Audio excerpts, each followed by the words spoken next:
No, the interview's over. I Please want to turn know off the cameras. what is a woman. Please turn off the cameras. The documentary that we're about to watch explores the hot-button issues of transgenderism, What somebody else's truth is might not be my truth. gender dysphoria, and gender reassignment surgery. Okay.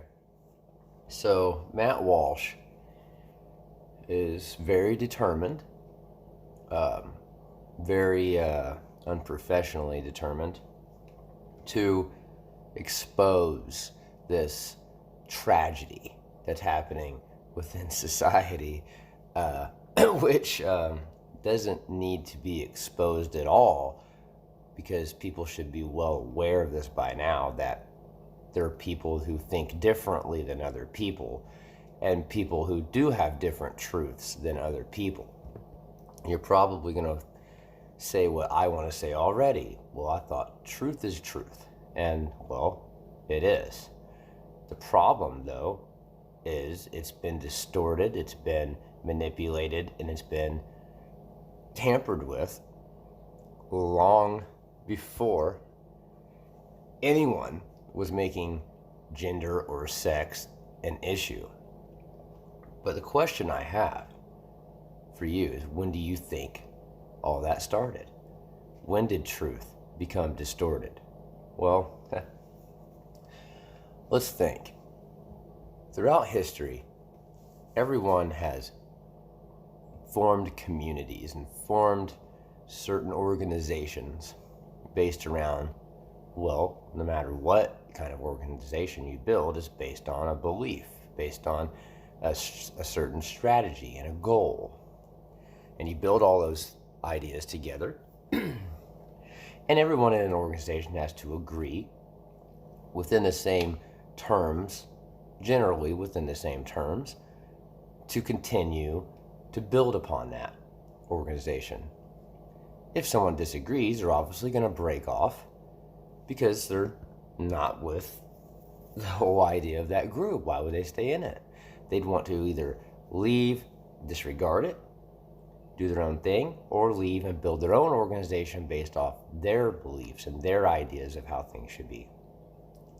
And that's how you get all the branches of Christianity, all the branches of Hinduism, Buddhism, atheism, all these ideas about gender. You break off, you say, hey, I'm not this or that or this or that. I'm going to be this because that's what I believe I am. And then other people say, yeah, I feel that way too, and they go that way. Just look at how Mormonism started. I know I studied how the Bible used to be kept within the priesthood, and only the churches would provide their interpretation of the Bible. Therefore, people couldn't really come up with their own interpretation at all from the words because, well, the words weren't in their hands. They couldn't just study it themselves. Now, not only do we have the books, the Bibles to study ourselves, but we have the internet to study ourselves. And we find out that every bit of it contradicts everything that we watch. I can watch a video right now on what this Bible verse means, and another guy will say, no, that's not what it means. Another one will say, that's not what it means. And another guy will say, no, neither one of those is what it means. And then I can read it myself and go, oh, I think that's what it means. And then tell someone, they go, no, that's not what it means. And it's a constant contradiction. Now, I wonder why. Do you wonder why? Well, we know one thing. Well, it can't be truth. Because if the Bible's truth, then who has the truth? Which one? Which group? Which person?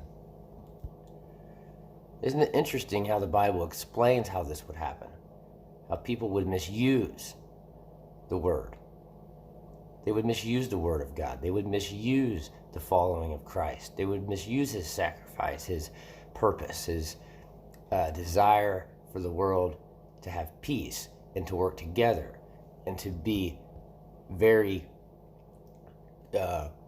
constructive, to build, not destructive, to destroy and take away everything piece by piece that we have already built, or be afraid to build new because the old is somehow better than the new.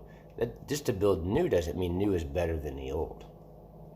What it means is that we must evolve. When you learn, you are forced to evolve. Because if I continue to believe that Christianity in general is the problem, and that I hate Jesus and I hate God, then I'm still a kid in my mind. I had to sneeze. I would be ignorant. I would have an immature mind. I would be thinking the way I thought when I was a kid. Well, why did I think that way when I was a kid? Because I didn't have all this information I didn't study. I didn't find out the truth for myself for why I felt that way. Once I did, I realized that why would I blame Jesus or God or anyone that was trying anyone? Well, I guess God wouldn't be an anyone. He would be an entity, supposedly. Let's say he's an entity. Well, how do I know he did any of this? Aren't we living in a world that's created now, at this moment, by man? Each idea, each different direction we go is determined by man. And I say man because, well, we don't have many women in charge. The women who are trying to step up in charge now, they're no different than the men. You got women that believe that feminism is bad. You got women that believe that Christianity is the way. You got women that believe that witchcraft is the way. You got women that men are the same way. There's no difference when it comes to all of our minds. There's no gender in our minds, because a man and a woman can think all the same things, regardless of being a man or a woman. Doesn't matter.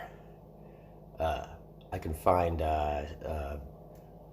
what's her name, Candace, who's far right on the Republican conservative side. Well, she's just like Matt Walsh. Then you can go and find people like even older too, rather than younger. You think the younger people would be more for the new age ideas, but then you look at Nancy Pelosi. She's not for Matt Walsh's ideas at all. And then you look at all these different people. There's nothing based off generation or age or sex. None of that's relevant when it comes to evolving in the world. And that's why God would probably not feel like saying man or woman would have ever been a problem, because he'd think, well, why? I mean, because that's a truth that's not involved with other truths. That's a truth on its own. That's only applied when it comes to childbirth. That's only applied when it comes to our physical body parts, our body structure. But when was a man more powerful than a woman based off just those things? I've met many girls in my past who were not transgender and who could have whooped my ass. Well, where's my bone structure come into play there? I've known big guys who get their ass whooped by a smaller woman. I've seen smaller women outwork in a warehouse with high demand physical labor, and the women would outwork the men, and they were half the size, not even. A 90-pound girl I see outwork a guy who looks like he could have possibly been in cage fighting. Well, why? Because it's a mind thing. It's a mental thing. He didn't have the mental resilience and the mental drive as that girl did. So see how none of this that Matt Walsh is saying is entirely true. There's truth to it. The way that he's saying it's a problem. Yeah, there's a problem with society. But the problem is him. Why? Not just him, but why is it him? That's a problem? Because he's making it into a problem vocally. And he's distributing it. He's making it his distributed issue for society to look at. They must see this. They must see it right now. You got to see this. Well, how is the other side making it an issue? Because the other side, LGBTQ, my side, the non-Christian, outcast that I've always been, and then you got the atheists, the agnostics, and all the other religions who have to constantly defend themselves. Why are they making it an issue? Because they're an issue as well. Why? And I'm not saying I'm not either. I'm talking from without myself. in a non-biased, non-selfish, or unselfish way. So, the people that are not like Matt Walsh will say, all those people, including me, how are we all making it a problem? Because we're feeding in. We're feeding in. We're not as concerned about helping our own like-minded people. We're more concerned with battling these not like-minded people. And they're not a battle at all, because we laugh at them when we're by ourselves. And they laugh at us while they're by themselves, but we know that they don't have any truth. We know that they base truth off of an ancient book that was revised multiple times, and then tell us that we're watching edited, revised media to defend ourselves, which is ridiculous. I would rather trust something I can see with my own eyes happening in real life and real action, live action, than to trust what someone wrote in a book. I don't know if that was John or Isaac. I don't know if that was any of those people.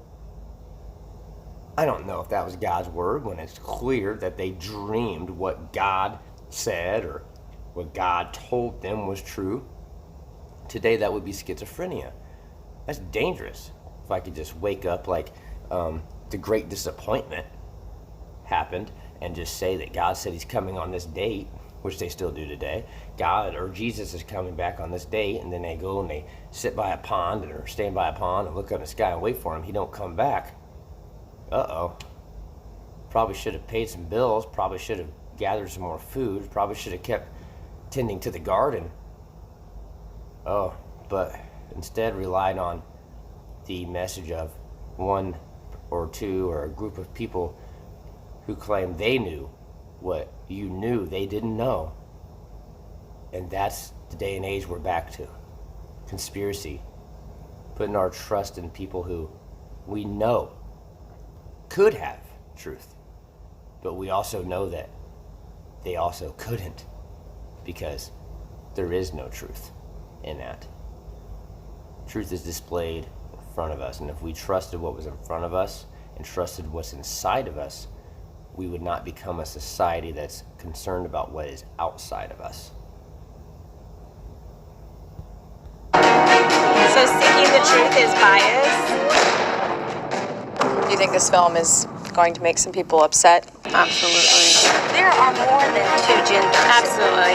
No, that's not true. The education system. They're not. Oh my gosh, when I have to share my bathroom when I take my granddaughter, Of course it's not okay. what box do you live in? I have chicken, I have rooster, it's it. This isn't yours. Somebody playing like this, man. This is America. Oh my gosh.